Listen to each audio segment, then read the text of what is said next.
Bridging Lives started in 2015 and it is Bridgewater Rainham chapter, and the acronym LIVES stands for Life is Valued Every Second. I was a patrol officer in a position called the Proactive Enforcement, and during that time I realized that there were a lot of families who were lost as far as how to get their loved ones help. So I started following up with the families after the fact. A lot of the parents and loved ones expressed that they wanted a coalition, local coalition, to be able to meet. So Bridging Lives, our local coalition, is part of the larger Brockton Area Prevention Collaborative. And through that collaborative, we receive local, state, and federal funding to address those addictive behaviors and substance abuse, specifically around underage drinking, marijuana use, and tobacco.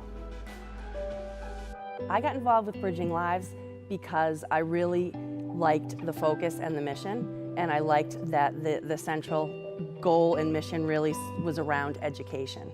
Bridging Lives has been an integral part of our school year. Even though it is supervised by adults and certainly supported by adults, I think the best part about Bridging Lives is it really is a student organization made up of our own students, led by our own students, and having an impact on our own students. As youth members of the coalition, we participate in events from the Brockton Area Prevention Collaborative, such as the Be in the Know Youth Conference, as well as we participate in events from the 84 movement, which is part of the Massachusetts Public Health Department. Our main thing was this presentation that we came up with that we shared to multiple schools in the region. It was about vaping and the bad effects of it, and we were happy when administration approved this policy change in our school, and that was pretty big for us because we're just students, and students tend to think that, or youth tend to think that their voice doesn't matter, but that kind of proved that our voice did matter. The students involved with this, they do so much. They really organize well, they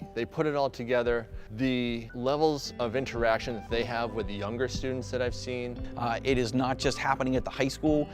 The impact is being felt at the middle school. Although it's still in its infancy stages, our Bridging Lives peer leaders have expanded to offering programs and sharing information at the middle school level. We were also able to have the high school students, the peer leaders, come to our school and speak to our 7th and 8th graders about substance abuse and prevention. Being able to have that education information available to the schools and have them pushed to the students, I think is going to make a long-lasting impact, and it gets our younger generation involved in the problem and keeps hopefully the prevention aspect going. But it also helps us to then have partners with other agencies that can provide resources and support.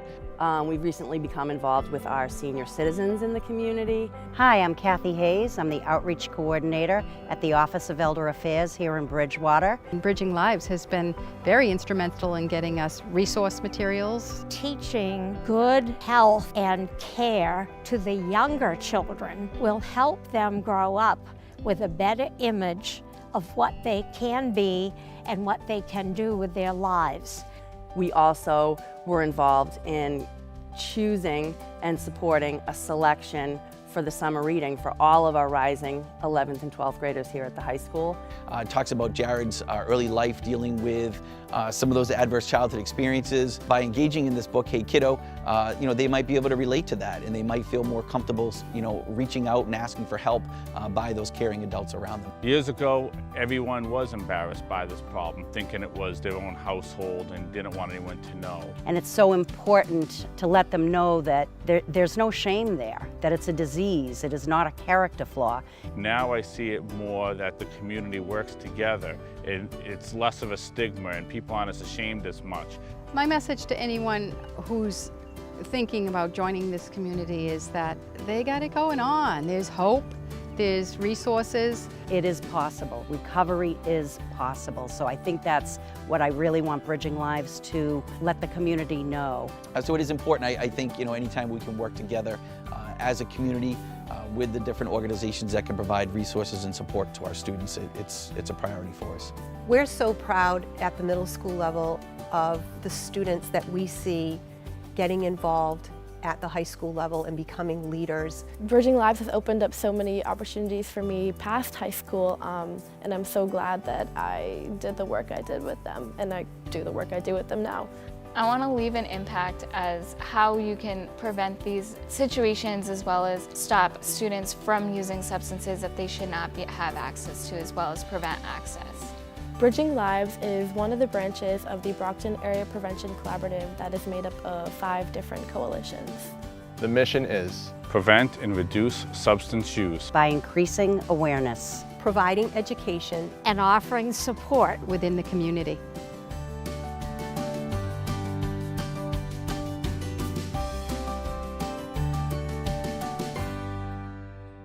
But I would now like to introduce our amazing, outgoing, and passionate advisor who is standing right behind me, Mrs. O'Brien, to introduce our guest speaker for the night.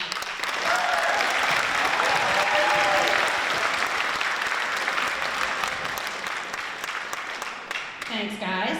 I just want to first start off by acknowledging that for the athletes and the coaches, this has been a very long week, day 4 of tryouts. I hope it's all going well. And, you know, after doing your best in school all day and then going out to practice, I really appreciate you showing up tonight. So, although it's been a long day and I know you're all tired, I hope that when you leave here, you will have drawn the conclusion that this is worth your time. We have a lot of wonderful information as well as some really good free stuff. And we're gonna pull door prizes. All of the athletes that are here tonight will receive 2 hours of community service. And if they brought a caregiver, an additional 2. So.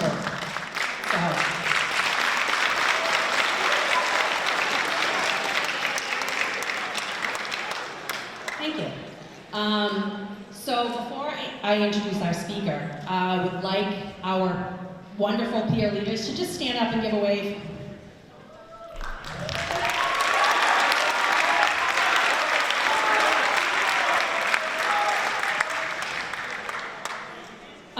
These guys are amazing. All of the initiatives that we're able to successfully pull off are because these kids make commitments and they follow through. And they are very passionate about this work. There's no one among us that has not been touched in some way, directly or indirectly, by addiction. So, I don't know, Miles, I don't know, how should we welcome the sports teams? What do you think?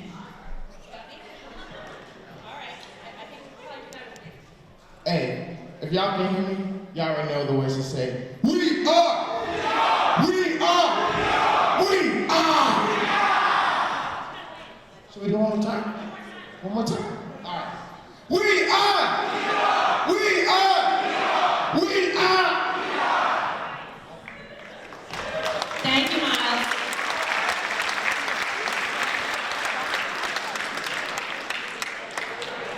If I tried to pull that off, it wouldn't have been nearly as cool. So, what I would like to do now is introduce our keynote speaker. Our keynote speaker, Graham Correa, is in recovery and has agreed to come and share his story with you all tonight. He's spoken before with the night school kids, and that was the first time I met him. And I was so blown away by the impact of his story, by his candor, by his kindness, and by his willingness to open himself up and share his story. When I went up at the end of the evening to tell him about Bridging Lives, he was there in a different capacity, didn't even know about us as a group. He said to me, anything you would ever ask me to do, the answer is yes. That was just amazing. Yeah, clap for that.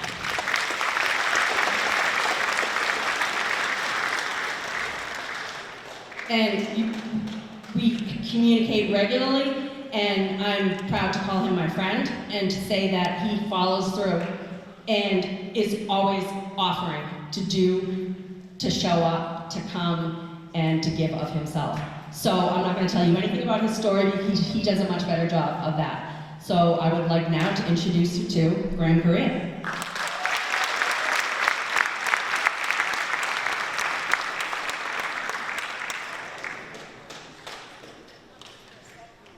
I'll give you mine.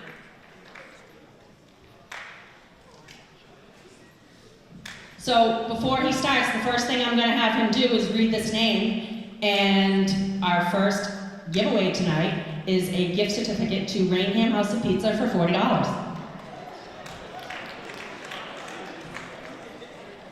Dan Norman.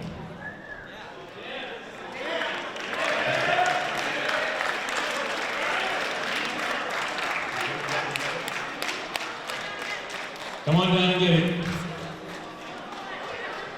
Oh, okay. That works too. Well, nice to meet you. Thank you for that introduction, Laura. I really appreciate it. I appreciate everything you guys do. So again, my name is Graham Correa. Is this loud enough? Too loud? I mean, yay, no? Good. Okay. So as Laura said, I am in recovery. I'm a grateful recovering drug addict, father of 2, electrician, runner, a couple other things. I'm going to start by saying that a week ago last year, I had a little different stuff going on. I was actually finishing a run, kind of a longer run than I'm used to, probably about 40 pounds lighter, skin and bones.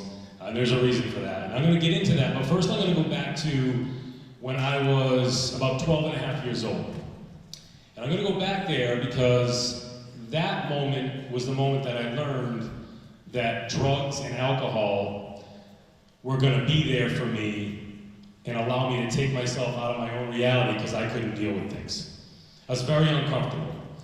I couldn't sit with myself, and anything that brought on anxiety didn't work for me. So 12 and a half years old, my parents leave the house, they leave me alone for about 3 hours. And I remember the old Portuguese households, in the corner of the kitchen floor, there's a big bottle of red wine. So I had the idea that I'm gonna give this a shot. I remember at Christmas time, everyone was laughing when they drank this. So it's gotta be, something that I can do and feel happy doing. So I went ahead and I poured myself a glass about that big. And I remember the minute I finished that glass, everything in my life became easier to deal with for about an hour and a half to 2 hours. I drank 3 of those glasses, one after the next. And at that point, I thought that I had found my solution to any anxiety problem that comes along. Going forward from there, it didn't take me long to get the progression of the disease going full tilt. And by the time I was a sophomore in high school, I smoked weed on the way to school every day. I was an athlete, basketball, cross country, track, drank every single weekend, binge drink until I passed out. Got into pills by my junior year, and it kept going forward from there. I could sit here for 25 minutes and I could tell you every drug that I've done. I could tell you all the alcohol I drank. The point of this is, I used anything and everything that took me out of myself because I couldn't deal and cope with my own problems. So something came up and anxiety built, I went that way, the problem was over here. The progression became so severe that November 4th, 2021, I walked out of a crack house on a Thursday morning, and I had no shirt on, no shoes on, ripped jeans. About 2 years earlier, I had gotten married. I had a $180,000 a year job. I lost both those things. So the night before that, when my wife had called me, who had been there for me for multiple years trying to help me, told me that it didn't matter what I did to get well, she's not going to be there anymore. And I'm so grateful that she said those words. That day, I didn't understand how grateful I would be, because I tried to go out that night and end my life. I tried to end it by taking as much cocaine as I could and hoping to have a heart attack, and that's the way I wanted to go out. It didn't work, so I ended up walking out of that crack house. At that point in time, I got picked up by an ambulance, and they brought me to St. Anne's in Fall River. And I remember laying there, the mask on. My parents came to pick me up for one last time. So I'm 42 years old. My parents are 74 and 75. They're coming to pick their middle-aged son up one more time from the hospital because he couldn't handle dealing with his problems and he went to drugs again. So the next day, after my father, sitting in a rocking chair, holding my hand all night, making sure I didn't call my dealer to come pick me up so that I'd leave the house, I woke up and I called a friend who I used to do ultra-marathon running with. So ultra-marathon running is anything more than a marathon, so I would run 50-mile races, 100-mile races. And I had got away from that because that's what drugs and alcohol will do. He said one word to me. He said, running. I said, what do you mean? He said, how come you're not doing that anymore? I said, I lost my soul. I just don't know who I am anymore. He said, well, I think you need to start there and then build off of that. So I called my best friend from childhood, who was also an ultramarathon runner, and I asked him if I could fly out to stay at his apartment on the edge of the Rockies, so Colorado Springs, Colorado. He said, that's fine, I have a lumpy green couch. You're welcome to it. So I didn't have any money left because I had spent everything on drugs 2 nights earlier. I had nothing left. My wife was gone, my parents said they had it, and it was time to either fix this, face myself, or just go quietly. So I didn't have any money, but I did have a JetBlue credit. And I had it from a trip I was supposed to take to Mexico, but I was too hungover to actually make it, and JetBlue credited me that money. The flight to Denver, Colorado that day was $346, and the credit was for $349. So that was my first indicator that I'm gonna go with this and I'm gonna see where this takes me. I got to Colorado that night. He picked me up, his name's Keeler. Childhood friend picks me up. I had a duffel bag, I had running clothes, and that's it. So I started to run 15 to 20 miles a day in the Rockies. I started to go to help groups. I went to church on Sundays. I went to AA classes. I got a job at a deli after I had left a $180,000 a year job. I got the most humbling, most wonderful job in the world, working at a deli. And I have a sponsor. The sponsor was actually just on the phone with me. Her name's Amy. Amy was the girl who trained me at the deli. And she's been pretty much my best friend and sponsor ever since. So that was another sign that I was on a journey that was going to hopefully take me somewhere that I wanted to be for once. I finally had the idea after running about 15 miles a day. I was up 10,000 feet in the Rockies, and I was meditating. And meditation is a big deal for me. I will get into that in a little bit, but I was meditating on a rock. And I remember for the first time, I looked out at the plains, so you're on the edge of the Rockies and all you see is flat. And for the first time in my life, I heard a voice. And that voice said, run home. So I took that literally. A lot of people thought that was kind of crazy, but at this point I know that there was such a good reason for it. I called the Heron Project because I wanted to run for them. I got a backpack. I had $3 in my pocket, and I got dropped off at Union Station in Denver, Colorado on January 1st of 2022. And I ran 40 miles a day through the winter to Rochester, Massachusetts. The reason for that, some people will think, well, that's just running, what could that do? It did much more than that for me. The pain that I went through physically and the pain that I went through mentally, still not talking to anybody back home, was something that I had never worked through before. And that run allowed me to not only work through that, but work through physical pain when I would have otherwise quit a long time ago in my life. There were days where I couldn't get out of bed. There were days that I had to duct tape my foot up to my shin because I couldn't flex because I was in so much pain. But every time I woke up and I kept going and I moved forward, I realized that the problems that I've been running away from were the very things that were going to allow me peace one day if I focused on them and faced them. What I found out by doing that is Everybody wants to be happy. I want to be happy all the time. That's why I chose drinking and drugging. If you do that all the time, you'll be fine, except you will end up dead. And you will end up losing everything. When I started to face my problems and all of the people that I hurt and alienated along the way for the last 25 years, every time I started facing that problem, it added value to a happy moment. It added value to the peaceful moments, those calm moments that we all long for.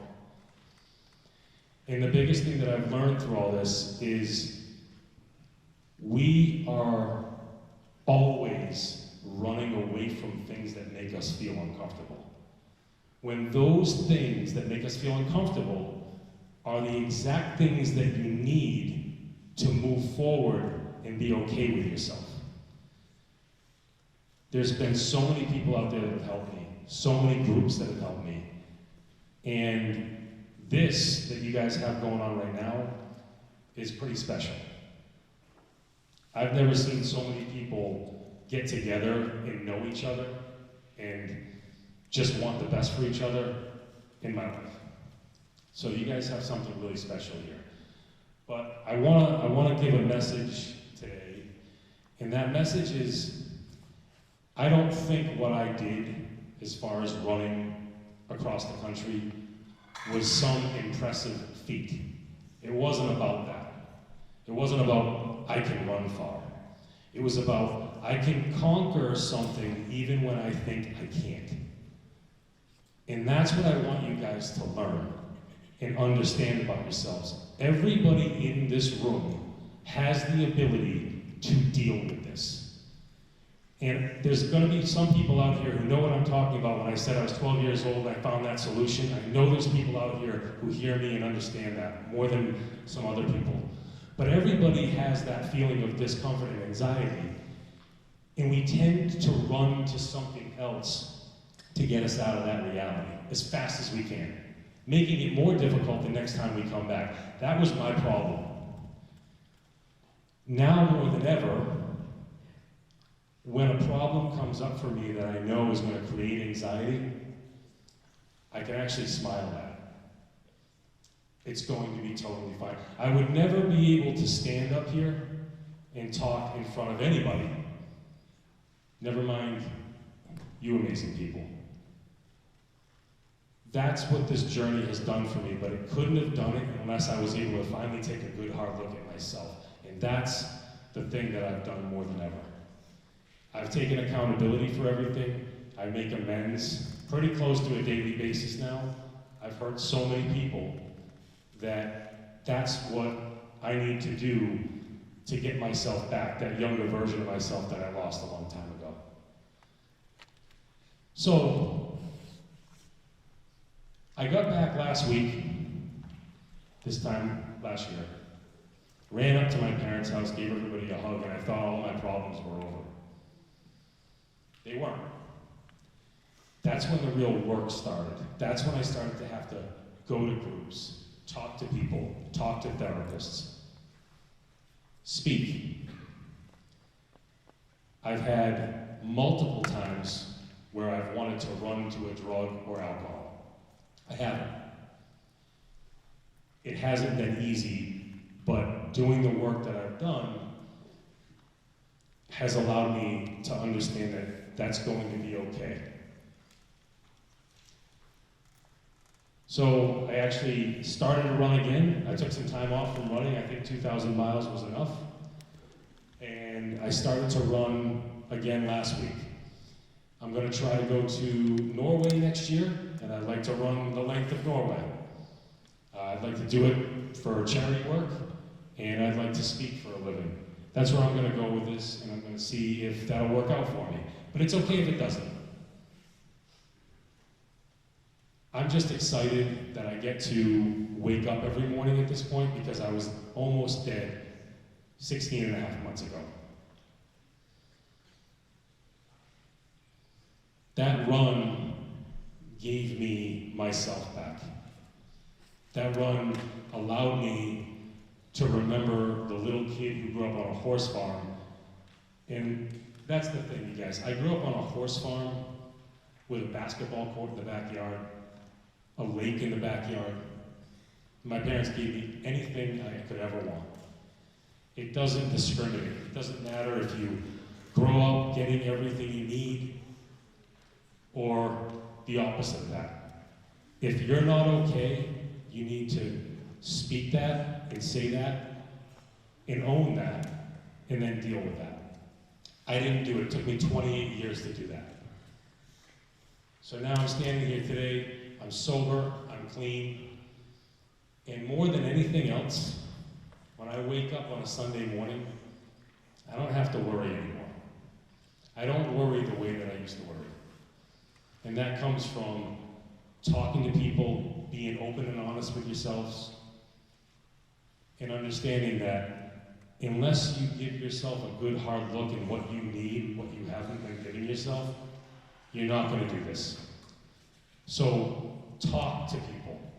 Talk to your friends. Talk to your family. Talk to the people at school here, therapists, people in Bridging Lives, which are amazing.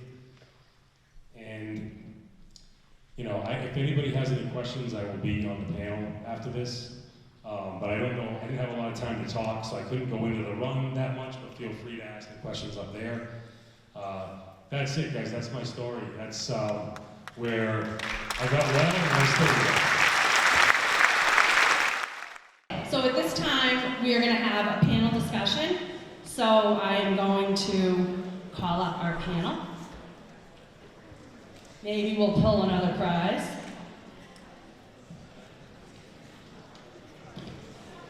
Okay, so obviously, Graham Correa, come on down.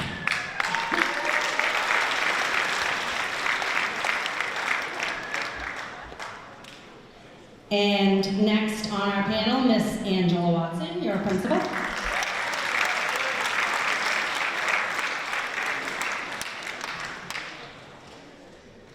Acting Superintendent, Mr. Ryan Powers.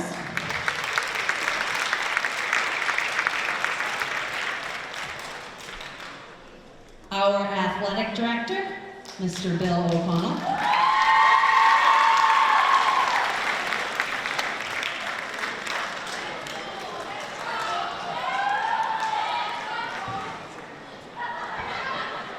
Our varsity lacrosse coach, Mr. Matt Conley.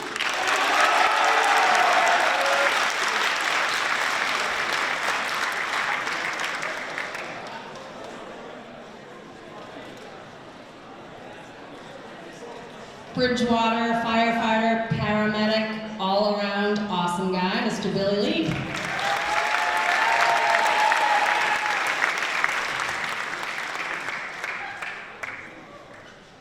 Your school resource officer, Officer Gino Sergio.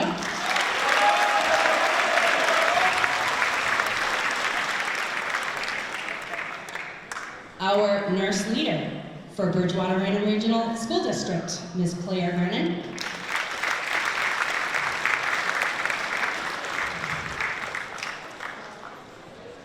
Bridging Lives peer leader, senior, Mr. Cam Morrison.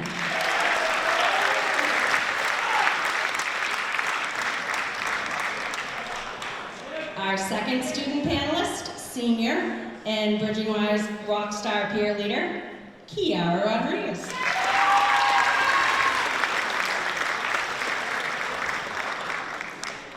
And one of our support staff from High Point Treatment Center.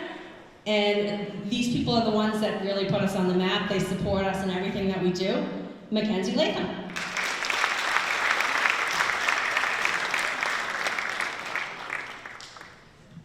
Hey everyone. So we have a couple of Instagram polls up on our Instagram that are going to be a couple of the prizes tonight. So if you can... Parents only. Parents, do we have Instagram? I can't see it. All right, kids, if you have Instagram, your parent wins. But the Instagram is BR Bridging Lives, and there are 2 polls up there if you want to start answering them.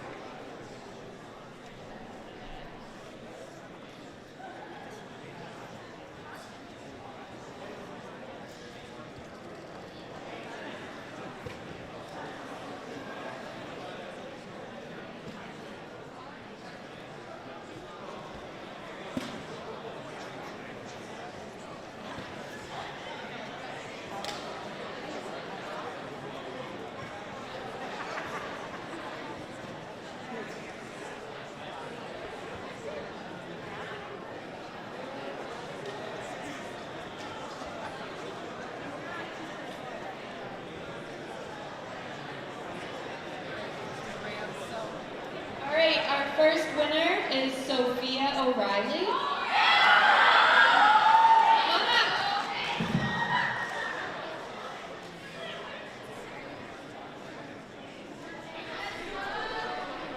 And our second winner is Mallory Powers.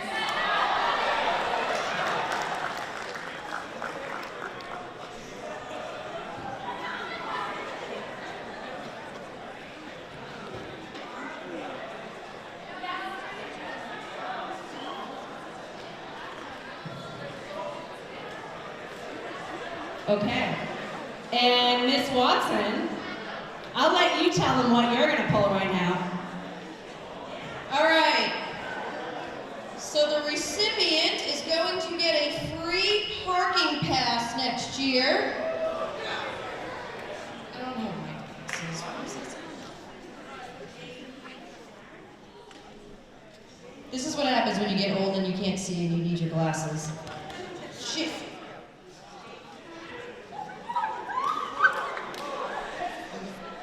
I'm going with Jeannie McLaren.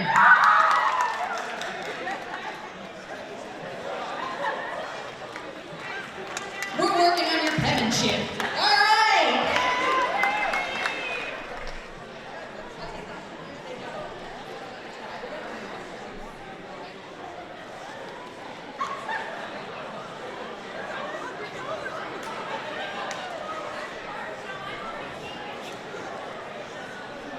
Okay.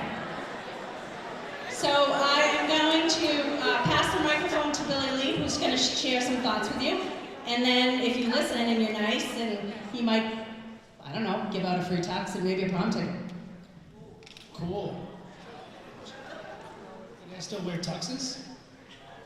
Or is it tux? All right, so I'm going to start this off with, very simply, honesty saves lives. Honesty saves lives. How many people know what a Borg is? Yeah, get your hands up, get your hands up. Yeah. Parents, you might have seen it at the news at UMass Amherst. We're going to talk about a Borg real quick. So a Borg is a blackout rage gambler. You can Google it. So I worked on St. Patrick's Day, and some of the students at Bridgewater State University decided to drink a Borg. I want you to know that the appealing part of it is mixing it with Powerade, right? You mix it with electrolytes, it's got a little flavor in it, you're like, I'm gonna be okay. That's quite the contrary. The electrolytes mask and mimic the alcohol, and it actually makes you twice as sick. And you won't actually know that you are overdosing on alcohol until it's too late. And that's what happened to this BSU kid we had on St. Patrick's Day. He's fine now, but he didn't know that. Because the rumor is, you mix it with Powerade or whatever else, and it's going to be okay for you. And it's not, in any capacity. So that brings me to my next story. I'm going to tell you about an athlete 2 years ago that firefighter, that Gino and I met by accident. This is how we met. Up-and-coming athlete, traveled to Massachusetts to be well known in a sport. Some of you might understand or recognize this story.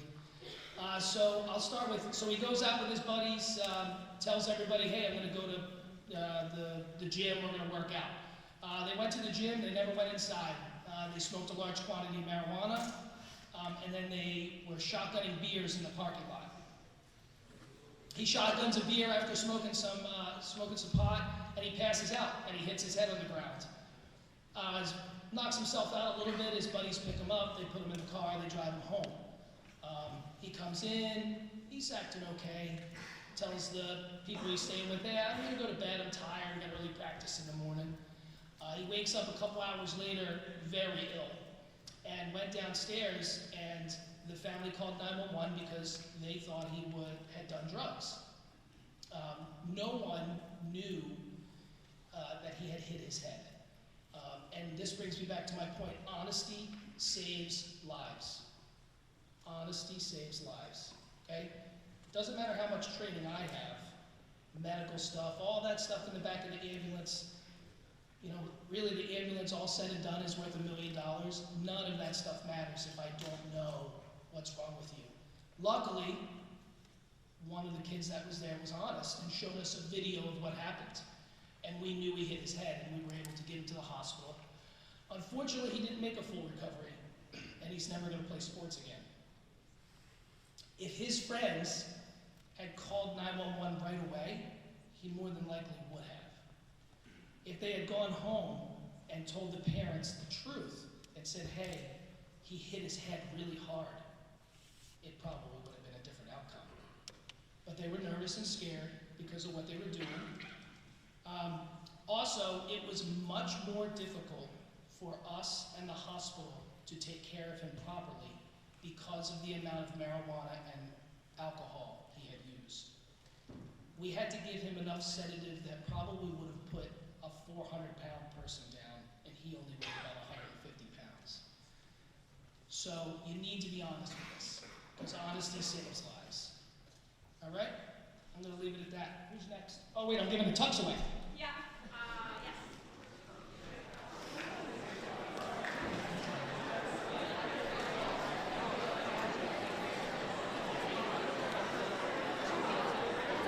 Can anybody do a drum roll?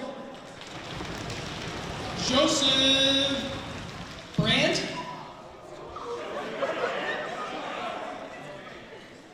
Are you real?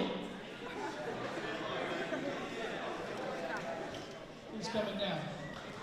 All right. Woo!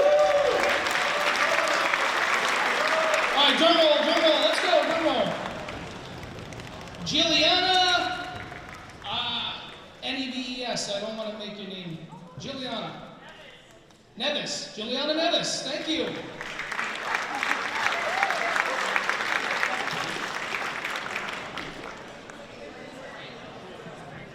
And I'm going to ask Mr. Powers to pull a name. I'm going to actually go to the parent bag. This is 4 tickets to Anything Goes, which is an amazing, will be an amazing musical because all of our Great Marplayers musicals are. So just one, Mr. Powers.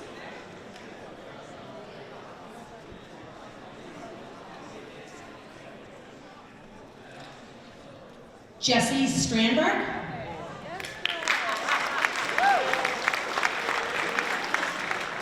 That's number 5. And one more. This is for some VR swag donated by Faubourg. Kevin Spry.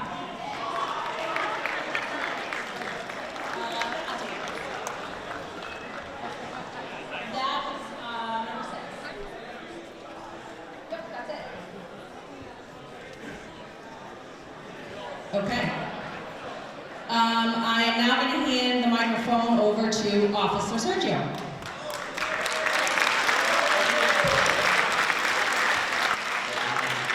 So just kind of going off what Firefighter Lee just said, is anyone here familiar with the Good Samaritan law? Show of hands. Okay. So I'd say the majority. So the Good Samaritan law is, if you see something, let's say in that situation where there's minors in possession of alcohol, and you're concerned with your friend, they're thrown up, they're not acting right, you shouldn't be worried about getting in trouble with the police or getting in trouble with your parents at that point. You should be caring for your friend, relative, whoever it is, and don't hesitate to call us. Call right away. The Good Samaritan law, you can't be charged with that crime, which would be minor in possession of alcohol. Let's say we get there, you're outside at a bonfire somewhere, there's beers around or whatever. You can't get charged with being in possession of the alcohol. So at that point, we're just looking to make sure everyone's all right. That's the least of our worries, is that, there's a couple beers around, all right? You don't want someone to be paralyzed, get brain damage, or pass away, all right? And the same goes for drugs. For any type of drugs, it's the same thing with the Good Samaritan law, drugs or alcohol. And then the social host law. So if you have a party at your house and there's alcohol there, even if your parents allow it, you can be charged criminally as well as your parents. And then you can also be sued civilly. Your parents can be sued, you can be sued as well civilly.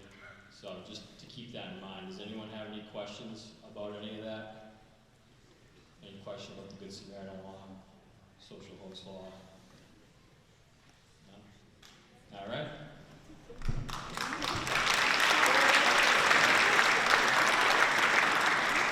All right, senior prom ticket. Let's see. Michael Harrington.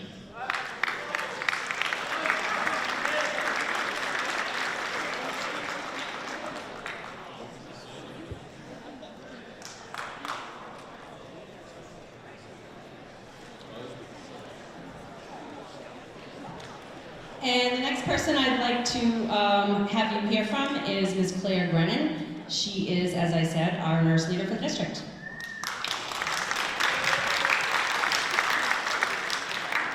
Thank you all for coming. I just want you to take a second to look around at the people that came here tonight to demonstrate to you that you matter. They want you to be healthy and well. They care about you. They love you. You've got Bridgewater Police here, Bridgewater Fire, Rainham Fire came. You've got the athletic director, you've got coaches, you've got school nurses, you've got teachers, you've got Ms. O'Brien, you've got your peer leaders. There's a lot of people here trying to show you that you matter. So along those lines, we need you to think you matter as well, and that you're going to continue to make healthy choices, because as the shirts say, life is valued every second. Good people can sometimes make poor choices. And we just want to give you the information it takes to help keep you healthy. Some of what we're seeing indicates you might need a little bit more information. We're seeing a lot of vaping. I'm not telling you anything you don't already know. The myth of vaping is that it's just water vapor. That can't be further from the truth. First off, these pods, they're not exactly FDA regulated, so it's anybody's guess as to what's in these pods. It's certainly not just water vapor. Some people buy them under the premise that they're buying essential oils, and you know, grown-ups do aromatherapy in their little incense in their living rooms, whatever, and what could the harm be? The thing of it is, with the vape pens, these volatile organic compounds are heated, which alters them, and they're toxic to the lung tissue. Trust me, they're toxic to the lung tissue. I've done the lung biopsies on popcorn lung. It's permanent, it's scarring, and you don't want to go there. You heard Graham say that he wants to hike Norway. You need lung capacity to do that.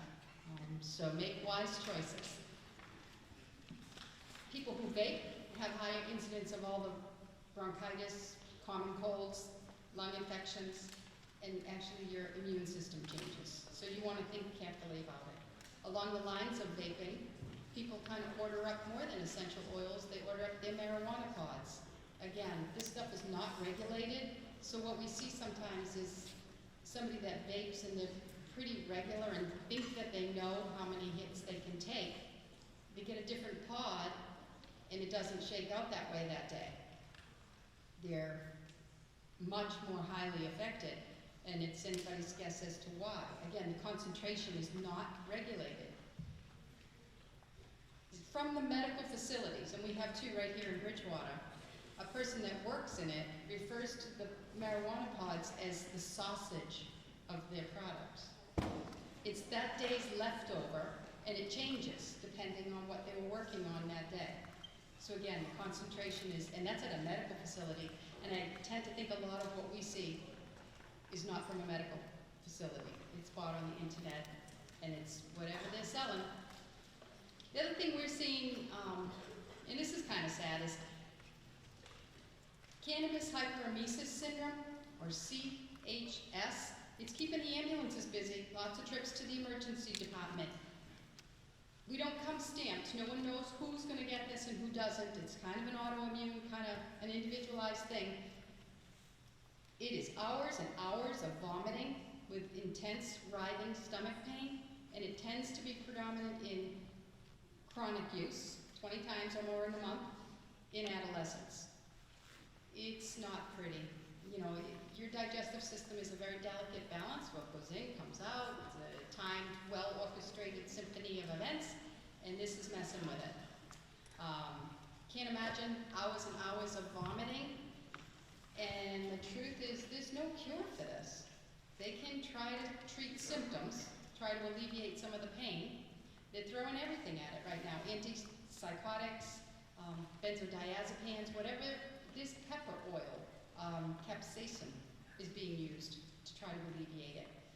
What really works, and it's the only thing that makes it work, the only thing that makes it stop, if this isn't your thing, intense vomiting, is to stop using the marijuana. And from the day you stop using it, it takes about 10 days. It takes a lot of effort to rehydrate you. Your fluid balance is a delicate thing. Once the electrolytes become imbalanced, you are one sick adolescent.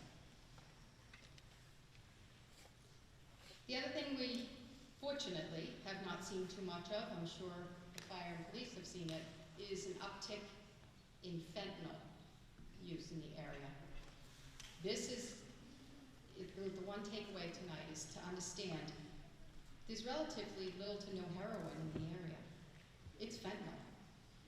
And fentanyl is 50 to 100 times stronger than heroin. It's a powerful, potent medication. 57% of the people who suffered a fatal overdose in the 10-state study of this area were tested positive for fentanyl. But what happened is they also tested positive for simple things like cocaine, not simple, but cocaine, meth, and heroin. So along those lines, the studies are revealing they're getting the fentanyl unwittingly. It's being mixed in to the other drugs. So fentanyl has its purpose. Pharmaceutical grade fentanyl is a wonderful medication for severe, intense pain. I'm talking multiple trauma victims in the ED or chronic pain due to cancer. Bone cancer is incredibly painful. That's what pharmaceutical fentanyl is purposed for. It's a synthetic opioid, and it's created in the backyard version, illicit forms, and again, not regulated. The dose, the concentration, it's very, very potent. An opioid overdose is a medical emergency. Please understand that you have to call 911.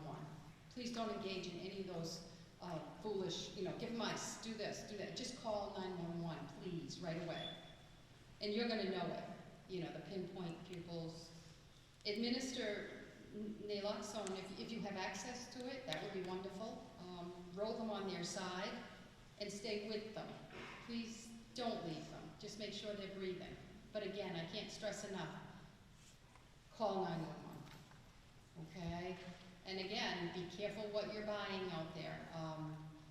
I understand that the prescription medications used for ADHD are very difficult to get right now. Some people are 2 months out. You get desperate, you want what you want. New England has an issue with imitation Adderall right now, and it contains fentanyl. Don't do it, okay? Stick to the prescriptions and keep it clean. Thank you.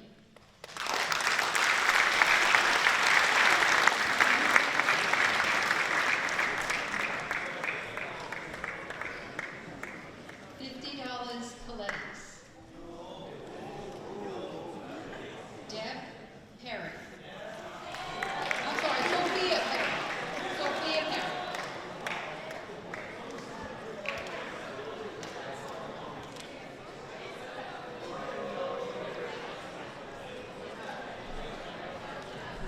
So that's prize number 15.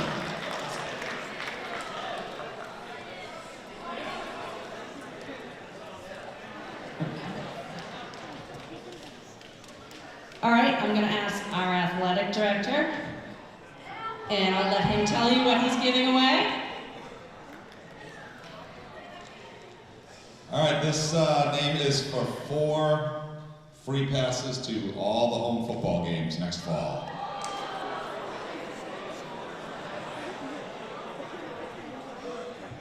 Mackenzie Gabriel.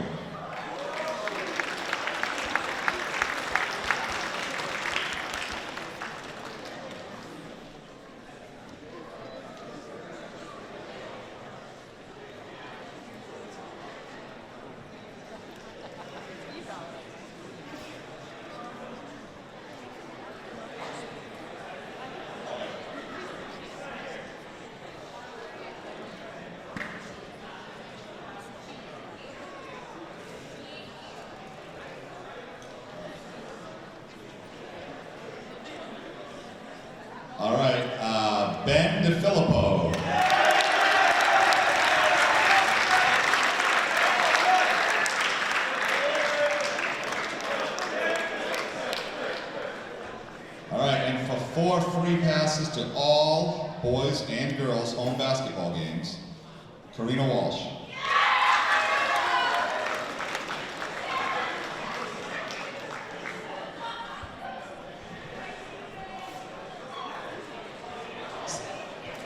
The next person that would like to talk to you is your peer and one of our amazing senior Bridging Lives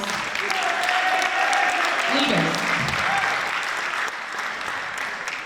Kiara has been so committed and dedicated to our initiatives, and we've had many conversations, meaningful conversations, and the question that I posed to her, and I'm going to let her answer, is what concerns you about what's going on with your friends and the people at BR? Can everybody hear me? Yeah, okay. I think an issue that I've seen could probably be drunk driving. But Miss O'Brien always says to lead with kindness and judgment never, so I'm not coming here to bash on anybody if you drink or smoke marijuana.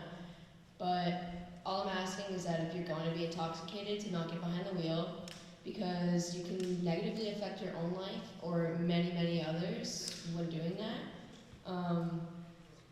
There's a lot of bad things that can come out of that.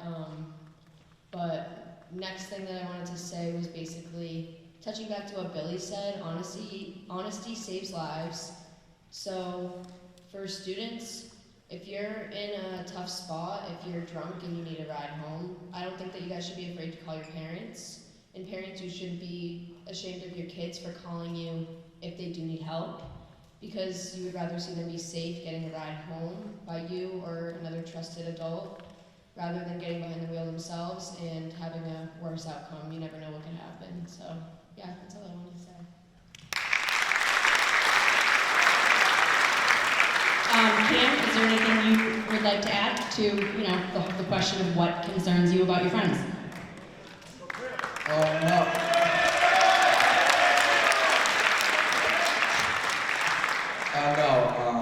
Just like Kiara said, just parents, don't be upset when they call, you just want your kids to get home safe, you don't want them to die if they're drunk driving or anything like that. You're not helping me, guys, you're not at all.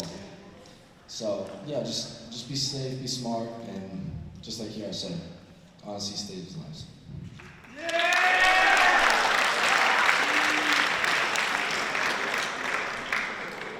Cam, would you like to pull a $70 gift card to Eddie's Pizzeria?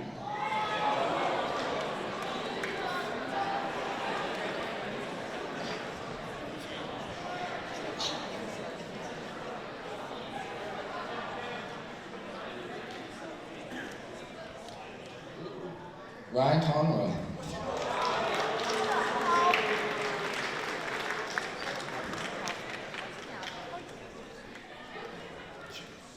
That's prize number 60 on my table over there.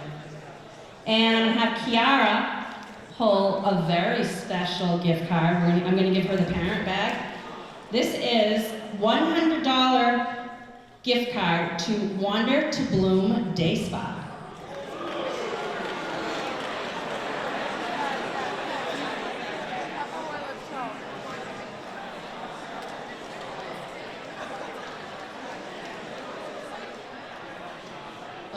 It's going to be Jill Benitez.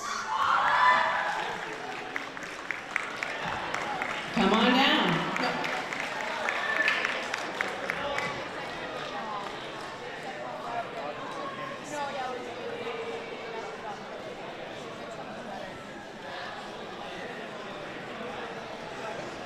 Okay, guys.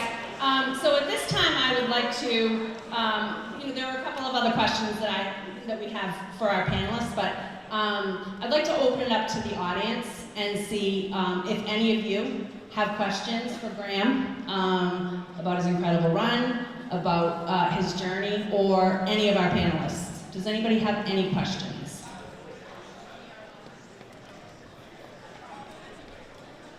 Anybody? Okay.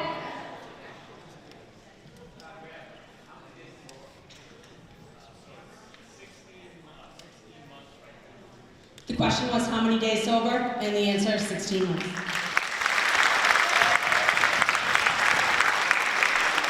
We have a question here. I just want to add one thing to that. I get that question all the time. It's an awesome question and I appreciate it. The only thing that really matters to me is actually right here, right now. And the only way I could get to 16 months is by thinking that way. Because anybody who starts this journey thinking about, oh, I have to be sober for a year, or 2 years, or 10 years, or 20 years, if you just focus on right now, this moment in time, you can get to the very next one, which will go in domino effect for you. So yes, it's a little over 16 months, but I don't think that way. Thank you, but really what I care about is right now, right here with you guys, and that's how I got there. Good question, Mike.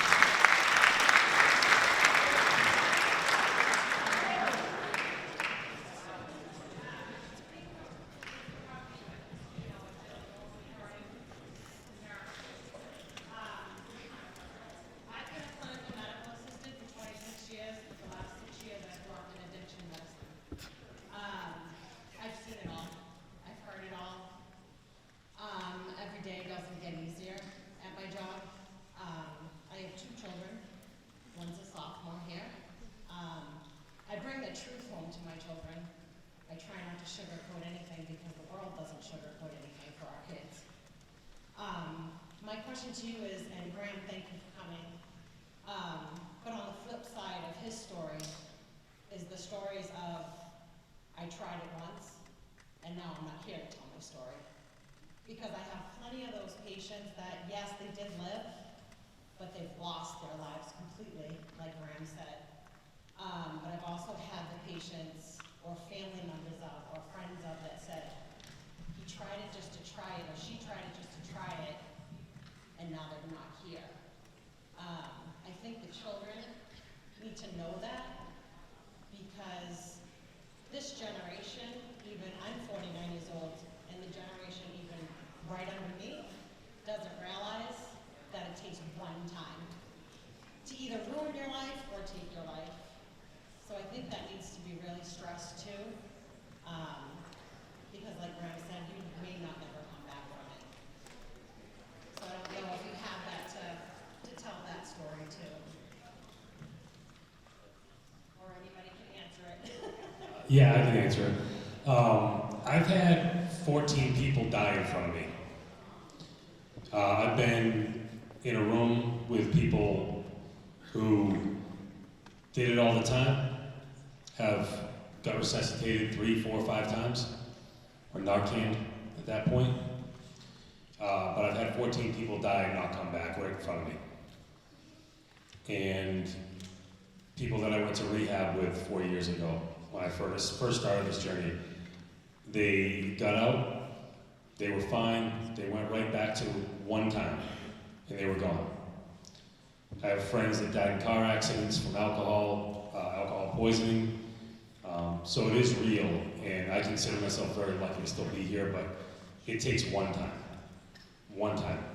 and it could be over. I know you hear that all the time, but it's absolutely true. Thank you for the question.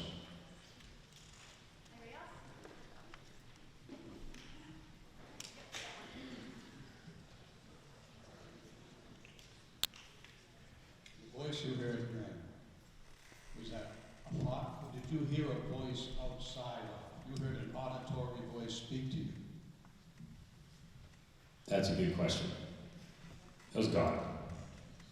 I agree. I'm not gonna,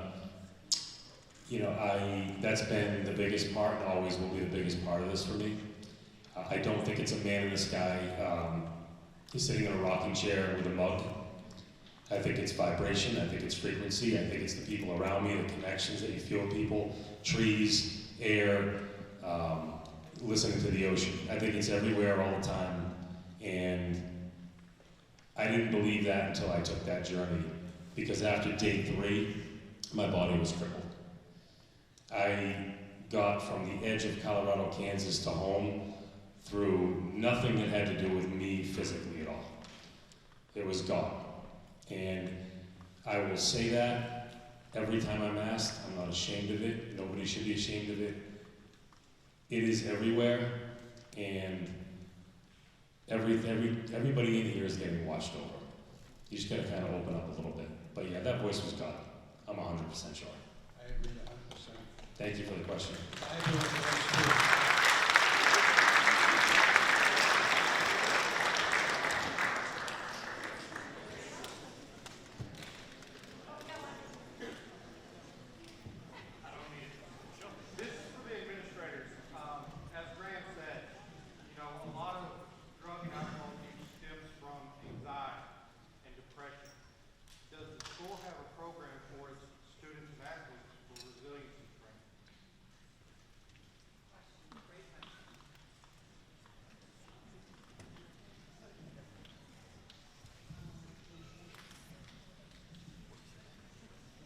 That's an excellent question. We don't have a program per se for resilience training. We do have adjustment counselors at the school. We've got guidance counselors at the school. But you raise a very good point. It might be something that we should look into for resilience training, especially in this day and age when we see anxiety and depression and just the amount of mental health awareness. I think there's a great deal of awareness, which is great, and there's less of a stigma, which is also great. I think that was referenced in the video. So we want students to be open about what they're struggling with, especially when it comes to mental health, and it could be big, it could be little. At the end of the day, it's our own personal struggles. But with that, we do need the resources and the supports there for them. So what I can say tonight is that if anyone out there is struggling, please come down. We do have the adjustment counselors and the guidance counselors here.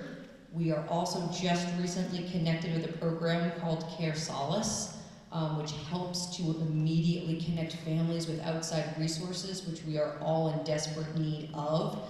So we're right on the cusp of starting that though, like the training was literally yesterday for me, but it's going to be a program that thankfully we are a part of now, and that's district-wide. So that means all of the schools have access to it, and Care Solace serves as a liaison, so that if a family reaches out and says, hey, my kid needs help, usually as parents out there, you know, there are very long wait lists for a lot of these programs, for a lot of mental health services. Your child's waiting 2 to 4 weeks, and that's on the short end of things, and that's just not acceptable. We need more resources. Care Solace gets those resources immediately. They act as the liaison between the school and the outside resources. So that is something that we will be promoting. It has not been promoted yet, but it's going to be out there shortly.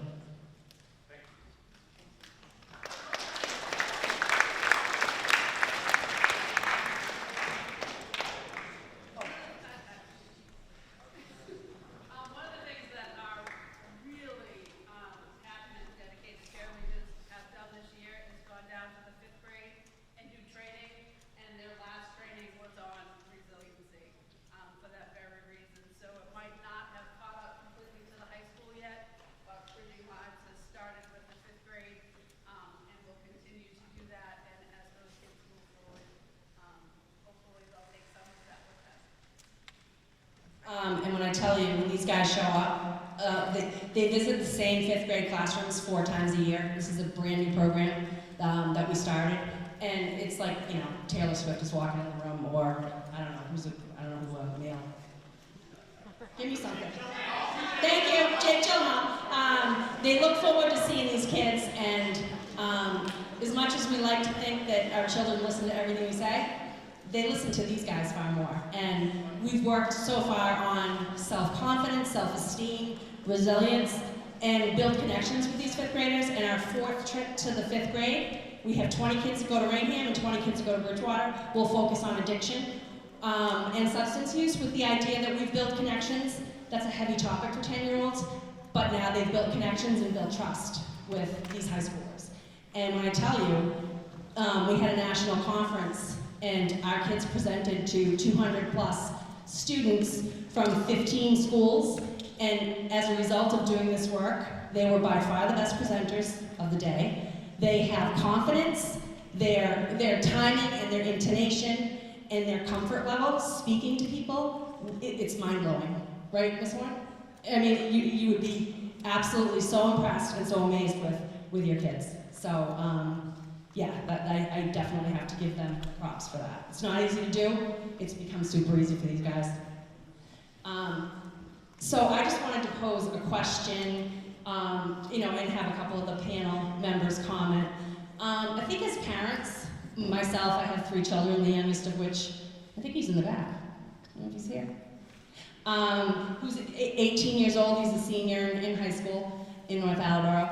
I think as parents, for some of us, it might be difficult to know how to initiate a conversation, the theme of which is, you know, we hope that you don't make bad decisions, but we get it. Good people make bad decisions. We're you know, we all did it when we were kids. So I'd like to start maybe with Mr. Powers. His children are similar in age to mine. And, you know, what advice could you give to our parents out here about starting a dialogue with their with their children? I should probably ask Matt and Mallory what you two think. No, I think honestly, I mean, just having those conversations, my wife and I have been very open and up front with both kids. We try to talk to them as much as possible. It's not something we shy away from. You know, we are sometimes afraid of the answers we'll get, but we know it's so much more important to have those conversations because we do want to hear honesty from them because we want them to know that if they do find themselves in a situation that they can call us. Obviously, there may be some consequences as a follow-up, but we don't ever want them not to call or not to feel comfortable. So I think just, you know, my advice to parents as a parent is just don't shy away from these conversations. I think, you know, Billy said it best, honesty saves lives. And I think you have to have those honest conversations with your kids to start.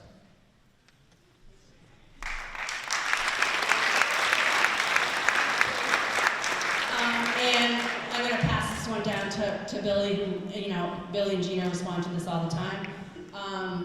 So again, we hope that you don't find yourself in these situations, but we're realistic and we lead with kindness always and judgment never is our, you know, our mantra with Bridging Lives. So can you give the kids some advice should they find a friend unresponsive? Because when we were in college, I mean, obviously not until we were 21, but you know, you take a friend home, put them on their side, and you've done the right thing. And I tend to think that might not be the best advice. Call 911. Sounds kind of silly, right? But just call. You don't even have to really say anything. If you call 911, we still come. The police come, they check it. But you need to call right away. So for every minute that your heart is not beating and your brain is not getting oxygen, you lose 10% of your life. So after 10 minutes, whether or not you think they're breathing or whether they think their heart's beating, after 10 minutes, there's very little chance. Just call. Call right away. Just say, hey, we need help. That's really it. How many people, anybody CPR trained? Here we go. Lifeguards, 8 lifeguards. Some of you guys will know this. If you can, you should lay the person on the left side. Okay, lay them on their left side and make sure their airway stays open. That's what you can do while, but the 911 dispatcher is going to give you all of these. Have a plan in place too. Really quick, just to thank you for bringing up your topic, ma'am. When you guys are getting ready for sports games, right? You're scouting, you're looking, you're thinking, you're practicing all the time, right? Pat and I, Pat's over in Rainham, we're training all the time. That's what it's about, right? That's athletics. And so we have this plan in place all the time. We don't go in blind, right? When you guys are going to get in these situations where somebody's going to say, hey, you want to try this, or hey, you want to do that, there's no plan, right? You wouldn't do anything else in life without a plan. And so when you're approached with that, the plan is just don't do it. Because the repercussions are not plannable. Just like Kara was saying, you know, you get behind the wheel, yeah, I'm going to be okay. It takes one wrong turn. There's no plan. So just like athletics, you're going to go into it with a plan. Just be ready. Life brings you a lot of choices. Okay? All right, call 911. And what's the motto? Honesty saves lives. Come on. That's what I like.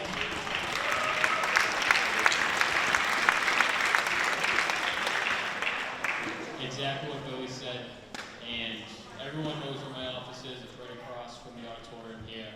I'm here as a resource. I'm here every day. If you have any questions about anything, different scenarios, don't hesitate to stop my office, ask me. I'm always happy to give you advice or answer any questions that you have. And it just comes down to making smart decisions. All right, so everyone in here, young student athletes, I trust that everyone in here will make smart decisions.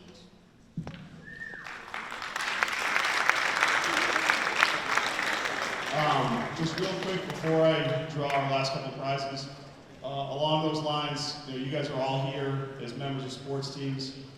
We talk a lot about being teammates, obviously on the field, but off the field, on the weekends, you have to look out for your teammates in those settings as well. And so just keep that in mind, that you want the best for your teammates when you're playing, competing, and practicing, but you should want the best for them at all times and always be looking out for them. So having a plan and everything certainly applies to being teammates in that sense as well. So our last couple prizes here, we had some BR swag. Oh, my bad. We have Madeline Struzik.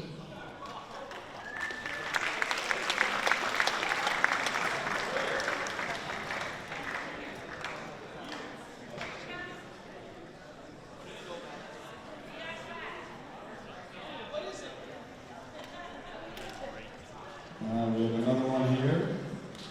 Let's see who we got. Nolan Cole for some more BR swag.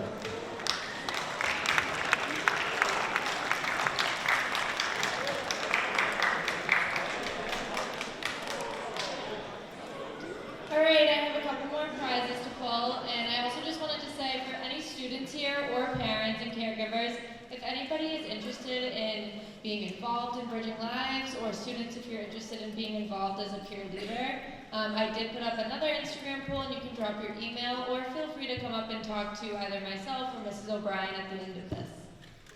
All right, now $50 for Barrett. To Barrett. Betsy McKenna.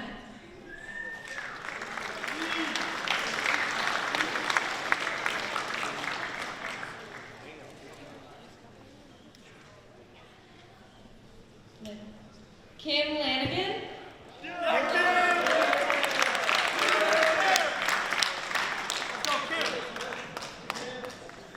All right, Mikey, you know what comes next. You gotta pull the last one. Come on up. So this last prize is, it's an autographed, genuine Bruins memorabilia photo. And it is Derek Sanderson. So when I had a couple of the kids in my office today, and I was showing them the picture, they said, "Oh my God, it's Mikey O'Brien."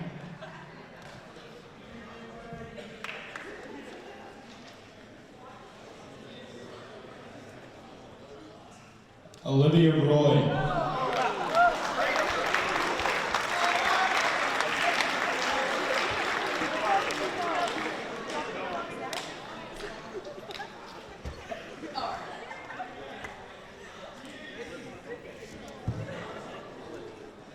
It looks exactly like Mikey O'Brien.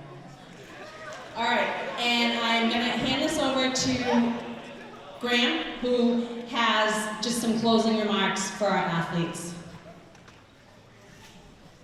Thank you. So actually, I have a challenge for everybody. I actually want everyone in here to close their eyes right now. Close your eyes or look down. Who here has had a drink before? Raise your hand. Nobody's looking. I'm going to give you a couple more seconds to get honest, because I know there's some more than that. Raise it a little higher. All right, so here's my challenge. You can open it now. Give yourselves 1 month. I dare you to give yourself 1 month of not using something to get outside of yourself. 1 month, do something healthy when you have that thought. Look up meditation, try that in the morning. Go for a run, go for a walk, go for a bike ride. Give me 1 month, and then give yourselves 1 month and see what happens to your attitude and your anxiety after that month. And it doesn't have to be alcohol, it doesn't have to be drugs. It can be anything that takes you outside of yourself and allows you to escape what you're trying to run from. That is my challenge, and I want you guys to start clapping right now as loud as you can for being here tonight. Thank you so much. Way louder than that. Way louder than that. Come on. Now, just 1 month. 1 month. Okay? Thanks, guys. I appreciate it.